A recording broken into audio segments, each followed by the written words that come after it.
e Deus está aqui. Eu quero lembrar você nessa mensagem: você tem liberdade para adorar. Você tem liberdade para dizer: Jesus, eu te amo. Você tem liberdade para dizer: Jesus, eu estou aqui.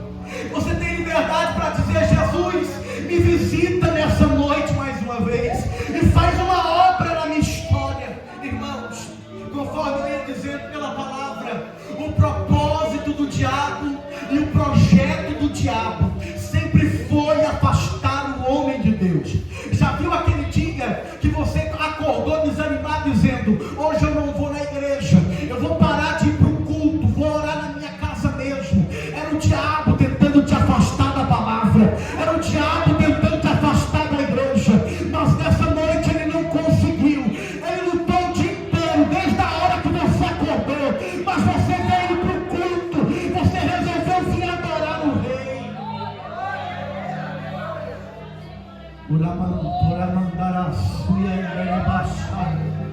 O Deus dos céus está aqui essa noite. Eu não estou falando que há alguém mais importante do que Ele. Eu estou falando que o Deus dos céus, Ele tem uma resposta para a tua história nessa noite.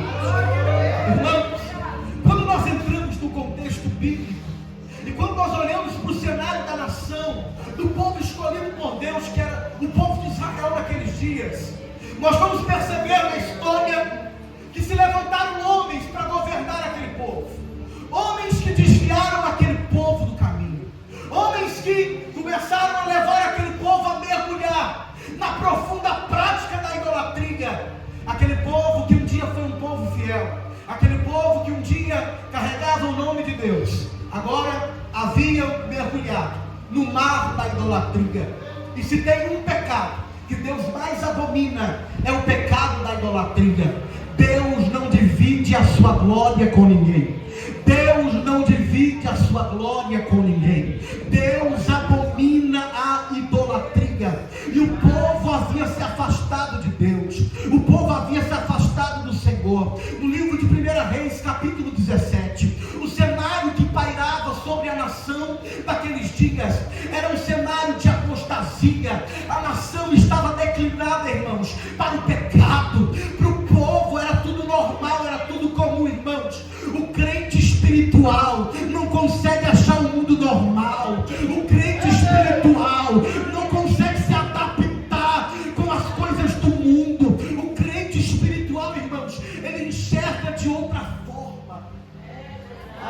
A Bíblia diz, no livro de 1 Reis, capítulo 17, que a nação estava mergulhada na mais profunda idolatria.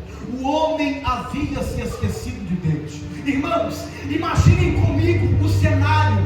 Imagina Deus olhando o trono para baixo e olhando para o seu povo, irmão, que antes o adoravam, mas agora estavam longe da sua presença. Deus está olhando de cima para baixo. E aí eu me lembro daquele texto que diz que os olhos do Senhor, eles estão sobre os fiéis da terra. Deus está passeando com o seu olhar sobre a terra, e quando Ele está olhando para a terra, Ele está procurando alguém que queira. Quando Ele está olhando para a terra, Ele só está procurando alguém que diz: Senhor, eis-me aqui. Quando Deus olha de cima para baixo, Deus só está procurando alguém que diz: Senhor, eu estou pronto para a chamada. Quando Deus olha de cima para baixo, Ele está olhando e dizendo: eu estou procurando alguém que segue.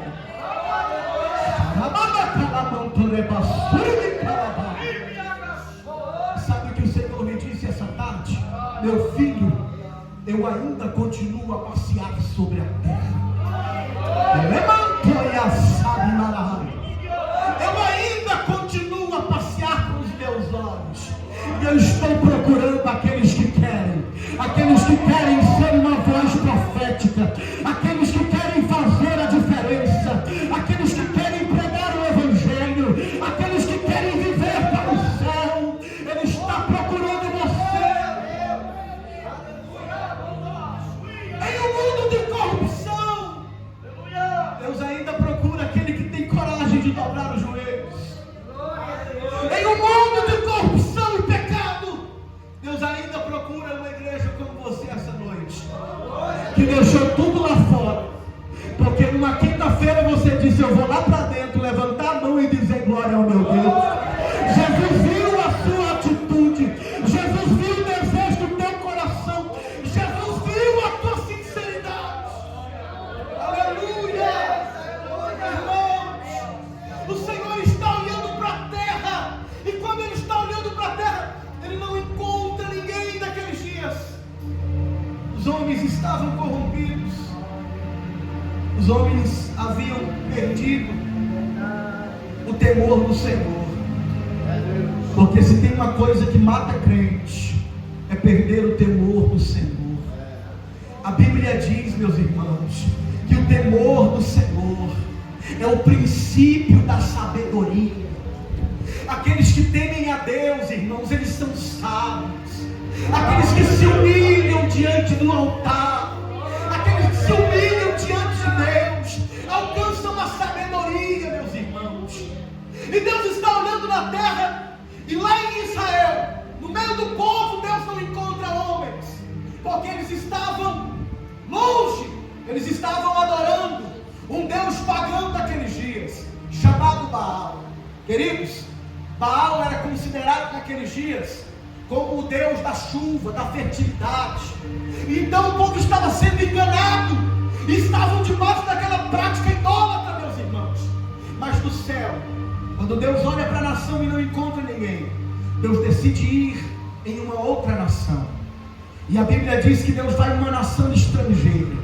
De lá Deus encontra um homem estrangeiro, um homem que ninguém conhecia, um homem que ninguém dava nada, um homem que ninguém sabia o seu nome, mas o céu conhecia o nome dele, e o nome dele era Elias. A Bíblia diz que Deus escolhe Elias, um estrangeiro, de uma terra estranha, de uma terra desconhecida, e Deus dá a ele o ofício de ser profeta.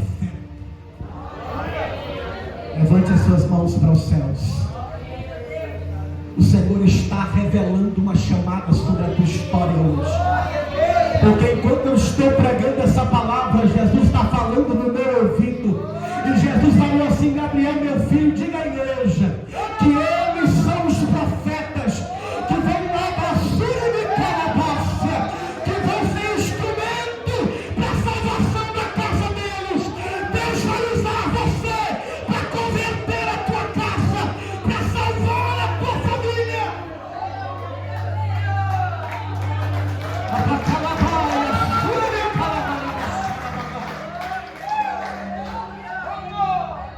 Você não é o profeta do amanhã, você é o profeta do hoje, você é o profeta do agora.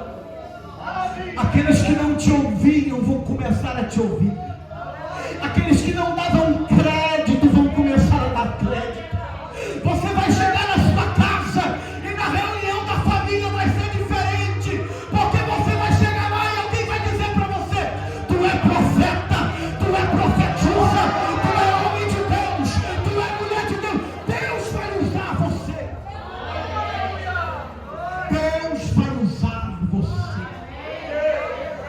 Irmãos, Deus escolhe Elias. A Bíblia diz, o livro de 1 Reis, capítulo 17, que Elias se apresenta num cenário desfavorável. Eu gostaria que você repetisse assim comigo: cenário desfavorável. Escute aqui, porque é profético. Sabe o que Jesus acabou de falar para mim? Que ele não precisa de um cenário favorável para levantar um profeta. Ele não precisa que tudo esteja dando certo para levantar você com uma voz sobre a nação. Ele não precisa de um cenário perfeito, bonito, aonde você está no lugar que você queria. É agora!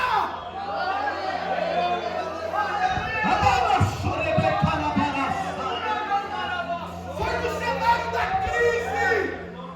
Foi no cenário da crise! Qual é a sua crise? Qual é o seu deserto? Qual é a sua dificuldade? Irmãos, foi no cenário onde a nação estava revirada, bagunçada, de crise, que Deus levantou Elias. E no capítulo 17, versículo 1, irmãos, como é que Elias aparece? A Bíblia diz que Elias era um morador de uma cidade chamada Gileade. Elias era uma cidade, irmãos, desconhecida. Elias era um homem improvável. Deus levanta improváveis. Deus levanta os que não são para confundir os que são.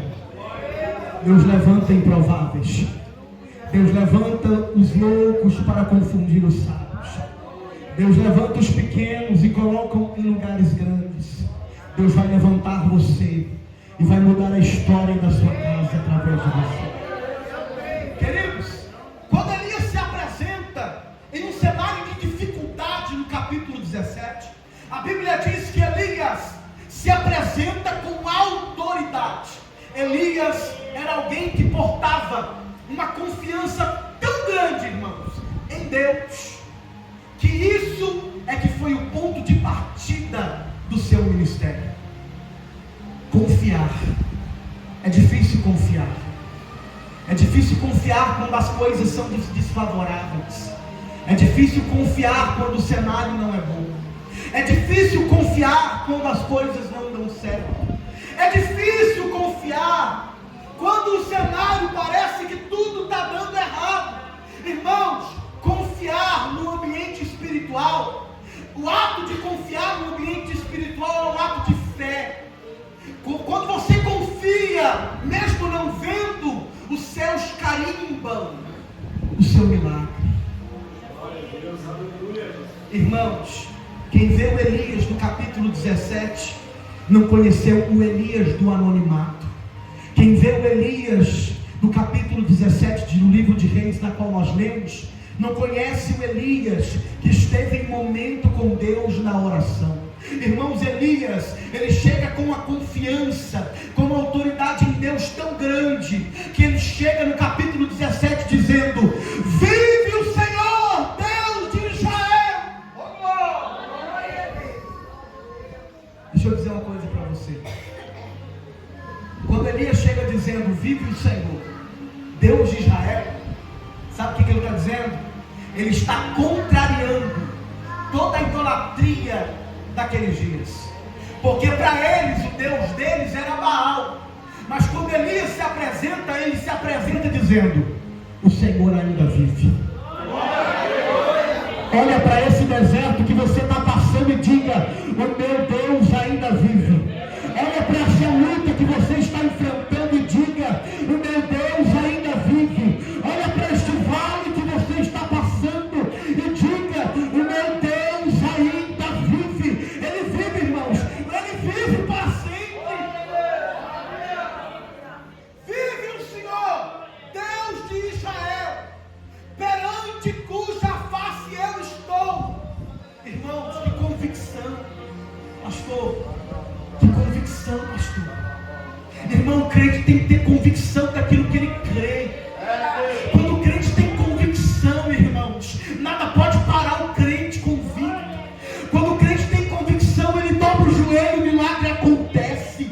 Quando o crente tem convicção, irmãos, ele passa pelo deserto, mas depois conta o milagre. Quando o crente tem convicção, irmãos, ele vive a vitória de Deus. E talvez você me pergunta, pregador, o que é essa convicção? Convicção é você crer em Deus acima de qualquer vale, acima de qualquer situação, acima de qualquer dificuldade. Irmãos, a Bíblia diz que os passos do homem bom são direcionados pelo Senhor. Sabe o que é convicção? É saber que é desde o momento em que você levanta da cama até o momento que você deita de novo, Deus está conduzindo a tua história. Sabe o que é convicção? É saber que todas as coisas cooperam para o bem daqueles que amam a Deus. Sabe o que é convicção? É saber que você não é guiado pela sorte, que você não é guiado pelo destino, mas você é guiado pelo Espírito. Quantos são guiados pelo Espírito essa noite? Posso glorificar o nome do Senhor. O Deus de Elias está aqui. E Ele está mandando eu perguntar para você: eu estou procurando alguém que queira. Eu estou procurando alguém que queira. Eu estou procurando uma voz profética, diz o Senhor. Eu estou procurando uma voz profética, diz o Senhor. Eu estou procurando um profeta para os últimos dias, diz o Senhor. Eu estou procurando alguém que seja usado na minha presença. Eu estou procurando alguém que não tenha medo e que se levantem os profetas. Que se levantem os profetas nessa noite. Que se levantem os profetas. Porque eu preciso dizer esta noite, Ele ainda revela o profundo e o escondido. Eu preciso dizer esta noite, Ele ainda fala através de profecias. Eu preciso dizer esta noite, Ele ainda cura. Eu preciso dizer esta noite, Ele ainda liberta. Eu preciso dizer esta noite, Ele ainda faz milagre. Eu preciso dizer esta noite, muito em breve Jesus voltará para buscar a sua igreja. O Senhor está repartindo com você. Entraram pessoas aqui esta noite, me diz o Senhor, dizendo: Deus, eu quero mais de Ti.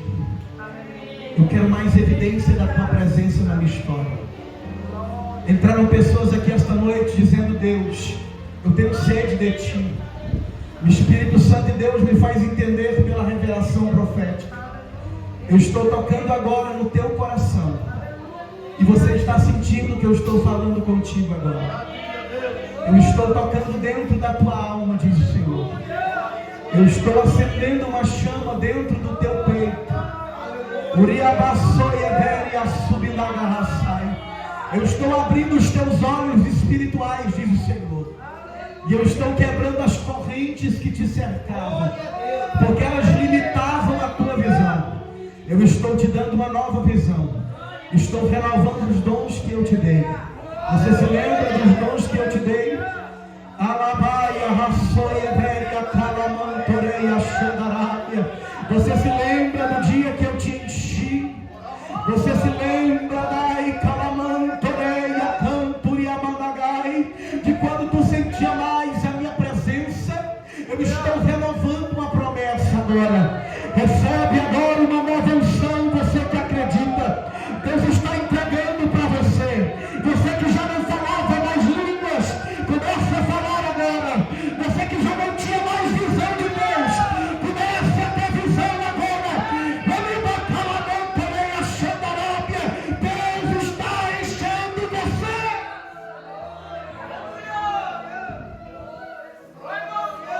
Há uma unção de Deus na casa.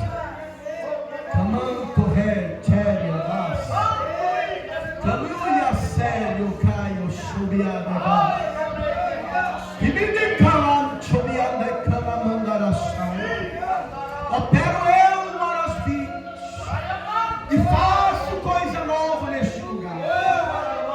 Eu encho aqueles que são meus com uma nova unção. Eu faço transbordar o vaso, porque são meus, diz o Senhor. Eu faço o vento passar e trago alívio para a tua alma. Receba agora o refrigério de Deus.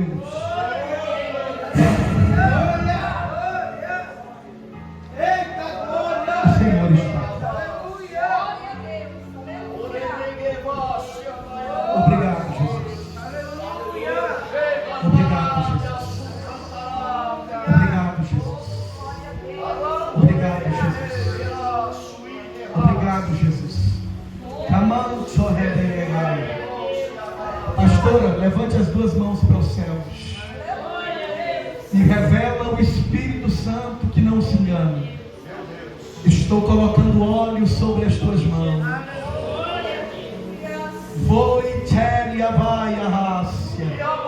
Te dei talento e tu sabes. Talento para ti. Te digo assim, ó. Estende as tuas mãos, porque vou eu curar através das tuas mãos. Vou eu libertar através das tuas mãos. Sente o fervor da minha unção nas tuas mãos. E uma nova unção derramo sobre ti, mulher. Porque sou eu, Deus da tua Yatarasunai. Entre-me decomanai. E quando tu orares